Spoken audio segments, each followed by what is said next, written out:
അനുമോളാണോ നൂറാണോ അടിപൊളി? നമുക്കൊന്ന് ജസ്റ്റ് ഒന്ന് കമ്പയർ ചെയ്ത് നോക്കിയാൽ എല്ലാ ഫീൽഡിൽ വെച്ചിട്ടും. കുറെ ആൾക്കാർ ഇപ്പോൾ ഇപ്രാവശ്യം ബിഗ് ബോസ് എടുത്തപ്പോൾ പറഞ്ഞ നൂറൊക്കെ കൊടുക്കണമെന്ന്. കുറെ ആൾക്കാർ പറയുന്ന അനീഷിന് കൊടുക്കേണ്ടിയിരുന്നെന്ന്. എന്നാൽ ചില ആൾക്കാർ പറയുന്ന അനുമോൾക്ക് കിട്ടിയതാണ് കറക്റ്റ് എന്ന്. നമ്മൾ അതൊന്നല്ല പറയുന്നത്. ആദ്യം തന്നെ നിങ്ങൾ ചാനൽ ഒന്ന് സബ്സ്ക്രൈബ് ചെയ്ത് വെച്ചോളിട്ടോ. ആ നോട്ടിഫിക്കേഷൻ കൂടി ഒന്ന് എനേബിൾ ചെയ്യാം. ഫസ്റ്റ് തന്നെ നമുക്ക് ഒരു ക്യാരക്ടർ വൈസ് സ്വഭാവം ഒന്ന് കമ്പയർ ചെയ്ത് നോക്കാം. ആരായിരിക്കും അടിപൊളി? അപ്പോൾ നിങ്ങളൊന്ന് ആലോചിച്ചിട്ടുണ്ടോ? ഈ അനുമോൾ എന്ന് പറഞ്ഞു കഴിഞ്ഞാൽ 2014 മുതൽ സ്വന്തം ഹാർഡ് വർക്ക് കൊണ്ട് മാത്രം കയറി വന്നിട്ടുള്ള ഒരാളാണ്. ഉദാഹരണത്തിന് 2014 അനിയത്തി എന്ന് പറഞ്ഞ സീരിയല്, ഡമാർ പടാറ്, അങ്ങനെ ഒരുപാട് പ്രോഗ്രാംസും ചെയ്തിട്ട് ആങ്കറിങ് ചെയ്തിട്ടൊക്കെ കയറി വന്നിട്ട് 10 വർഷം കൊണ്ടാണ് അനുമോള് ബിഗ് ബോസ് കയറിയിട്ടുള്ളത് കണ്ടസ്റ്റന്റ് ആയിട്ട്. എന്നാൽ ആദില നൂറ അങ്ങനല്ല. ആദില നൂറ എന്ന് പറഞ്ഞാൽ ലെസ്ബിയൻ കാറ്റഗറിയിൽ ഉൾപ്പെട്ട് അങ്ങനെ ഫേമസ് ആയിട്ട് വന്നത് കൊണ്ട് മാത്രമല്ല, പ്രത്യേക ഹാർഡ് വർക്ക് ഒന്നും എടുത്തിട്ടില്ല നൂറ് ആദിലൊന്നും. കാരണം ഈ ഒരു കാറ്റഗറിയിൽ ലെസ്ബിയൻ കാറ്റഗറിയിൽ വന്നുകൊണ്ട് അങ്ങനെ കുറേ നെഗറ്റീവ് പബ്ലിസിറ്റിയും കുറേ ഹെയ്റ്റ് ക്യാമ്പയിനും നെഗറ്റീവ്സ് ഒക്കെ വന്ന് അങ്ങനെ ഫേമസ് ആയ ആൾക്കാരാണ് ആദില നൂറ. ഞാൻ കുറ്റം പറയല്ല കേട്ടോ, കയറി വന്ന ആ ഒരു വഴി പറഞ്ഞത്. പക്ഷെ അനുമോള് വന്നത് അങ്ങനെയല്ല. അനുമോള് സ്വന്തം ഹാർഡ് വർക്ക് ചെയ്തിട്ട് ഒരുപാട് പ്രോഗ്രാംസിൽ കഷ്ടപ്പെട്ട് 10 വർഷം കൊണ്ട് കയറി വന്നിട്ടുള്ള ഒരാളാണ്. പിന്നെ അതേപോലെ സ്വഭാവം നോക്കുമ്പോഴും നമ്മളെ ആദിലാനൂറൊക്കെ കുറച്ചൊരു ഷോ ഓഫ് ഇല്ല എന്നൊരു സംശയം ഇല്ലായിക്കില്ല. കാരണം എന്താ പറയുക, കുറേ ആൾക്കാർ തള്ളി മറിച്ചിട്ടിരിക്കണ ആലിയ ഭട്ടിനെ പോലെയാണ്. അതേപോലെ തന്നെ അതായത് ഈ നമ്മളെ സമൂഹം അങ്ങനെ അറിയോ, ചൊറുക്ക് നോക്കിയിട്ടാണ്, അതായത് ലുക്ക് നോക്കിയിട്ടാണ് ഒരാളെ വിലയിരുത്തുന്നത്.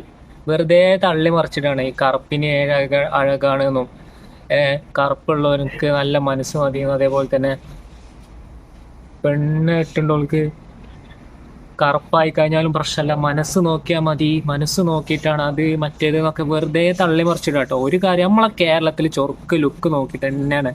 കുറച്ച് അത്യാവശ്യം നല്ല ലുക്ക് ഉണ്ടെങ്കിൽ ഓനെ കണ്ടാൽ തന്നെ അറിയാം നല്ലൊരാളാണെന്ന്. എന്നാൽ കുറച്ച് കറുത്തിട്ടുള്ള ആൾക്കാരാണെങ്കിൽ ഓനെ കണ്ടാൽ തന്നെ എന്തോ വശപ്പിശൊക്കെ ഉണ്ട്. നമ്മളെ സമൂഹത്തിൽ അങ്ങനെയുള്ളത്, വെറുതെ തള്ളി മറിച്ചിട്ടിട്ട് ഒരു കാര്യമില്ലല്ലോ. അപ്പൊ അതാണ് അവസ്ഥ. ഇപ്പൊ പറഞ്ഞു തരുന്നത് എന്താണെന്നറിയോ, അനുമോൾക്ക് പേഴ്സണൽ ക്യാരക്ടറും സ്വഭാവവും കാര്യങ്ങളൊക്കെ വെച്ചിട്ട് അടിപൊളിയാണ്. ബാക്കിയുള്ളവരോട് ഒരു ചാട ദേഷ്യം അങ്ങനത്തെ കാര്യങ്ങൾ. പക്ഷെ മറ്റു ആൾക്കാർക്ക് ഒരു ചെറിയൊരിത് ഇല്ല എന്നൊരു സംശയം. ഇനി ഉണ്ടോ ഇല്ലേന്ന് നിങ്ങൾ കമന്റ് ബോക്സിൽ അറിയിക്കുക.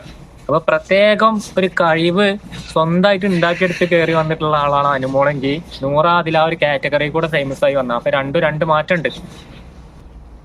പിന്നെ അനുമോൾക്ക് എന്ന് പറഞ്ഞു കഴിഞ്ഞാൽ ഒരുപാട് ഫാമിലീസിന്റെ ഒരു ബാധ്യതയും കാര്യങ്ങളൊക്കെ ഉള്ള ഒരാളാണ്. ഫാമിലീസിന് വേണ്ടി ഒരുപാട് പൈസ ചെലവാക്കി, ഫാമിലി സപ്പോർട്ട് കൊടുത്ത്, അങ്ങനെ ഫാമിലി മാൻ എന്ന് പറയില്ല, അതേപോലെ തന്നെ ഒരു ഫാമിലി വുമൺ ആണ് അനുമോൾ. പക്ഷെ നൂറാദിൽ അങ്ങനെയല്ല. നമ്മൾ ഒരുപാട് വീഡിയോസും കാര്യങ്ങളൊക്കെ അതിനു മുമ്പ് കണ്ടിട്ടുണ്ട്. ഉമ്മാനെ തള്ളിപ്പറഞ്ഞ വീഡിയോസും വീട്ടിലെ പ്രശ്നങ്ങൾ. അപ്പൊ അതൊന്നും ഇവരെ സംബന്ധിച്ച് ഇവർക്ക് അറിയേണ്ട ആവശ്യമില്ല. വീട്ടിലത്തെ ബാധ്യതകളോ വീട്ടിലത്തെ പ്രശ്നങ്ങളോ നൂറാദിലൊക്കെ ഇവർക്ക് അങ്ങനത്തെ പരിപാടീസും കാര്യങ്ങളൊന്നും അറിയേണ്ട ആവശ്യമില്ല. കാരണം ഒരു ഇൻഡിപെൻഡന്റ് ആയിട്ട് വേറെ താമസിക്കുന്ന ആൾക്കാർ, അതൊക്കെ ഓരോരുത്തർ പേഴ്സണൽ കാര്യങ്ങളാട്ടോ. നമ്മളതിൽ അഭിപ്രായം പറയല്ല. പക്ഷെ നമ്മൾ കമ്പയർ ചെയ്യുമ്പോഴേ ഫാമിലീസിന്റെ പ്രശ്നങ്ങളോ കാര്യങ്ങളോ അങ്ങനത്തെ സംഭവങ്ങളൊന്നും ഇവർക്ക് അറിയേണ്ട ആവശ്യമില്ല. പക്ഷെ അനുമോൾ അങ്ങനെയല്ല. ഫാമിലീസിന് വേണ്ടിയിട്ട് ഒരുപാട് കഷ്ടപ്പെടുന്നുണ്ട്, ഒരുപാട് കെയർ ചെയ്യുന്നുണ്ട്, കാര്യങ്ങളൊക്കെ ഉണ്ട്. അപ്പൊ അത്തരത്തിലുള്ള കമ്പാരിസൺ വരുമ്പോഴൊക്കെ ഈ ഒരു അനുമോൾ തന്നെയാണ് ഏറ്റവും ടോപ്പായി നിൽക്കുന്നുണ്ട്. അപ്പോൾ നമ്മൾ ഏത് സാധനങ്ങൾ കമ്പയർ ചെയ്ത് നോക്കുകയാണെങ്കിലും അനുമോളാണ് ഒരു പടി മുമ്പ് നിൽക്കുന്നത്. അത് നമുക്ക് എല്ലാത്തിലും. പക്ഷെ ബിഗ് ബോസ് വിന്നർ ആരാന്നുള്ള ചോദ്യത്തിൽ അഭിപ്രായ വ്യത്യാസങ്ങൾ ഉണ്ട്. അത് വെച്ചുകൊണ്ട് തന്നെയാണ് ഈ ഒരു കാര്യങ്ങൾ പറയുന്നത്. എല്ലാ കാര്യങ്ങളും നമ്മൾ കമ്പയർ ചെയ്യണമല്ലോ കറക്റ്റായിട്ട്.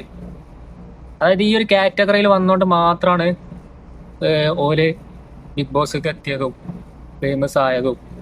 പിന്നെ കുറെ ഒലിപ്പിച്ചടക്കേണ്ട കുറെ ആൾക്കാരുണ്ട്.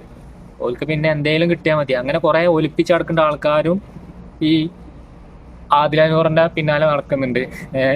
അങ്ങനെ കുറെ ആൾക്കാരുണ്ട് ഇവിടെ കേരളത്തിൽ. ആരെങ്കിലും കണ്ടാൽ മതി, അപ്പൊ ഓർക്ക് അങ്ങനെ നടക്കും. ആ കാര്യത്തിലൊക്കെ അനുമോളാണ് പക്ക. ഓക്കെ, വീഡിയോ ഇഷ്ടപ്പെട്ടാൽ ലൈക്ക് ചെയ്യുക, സബ്സ്ക്രൈബ് ചെയ്യുക.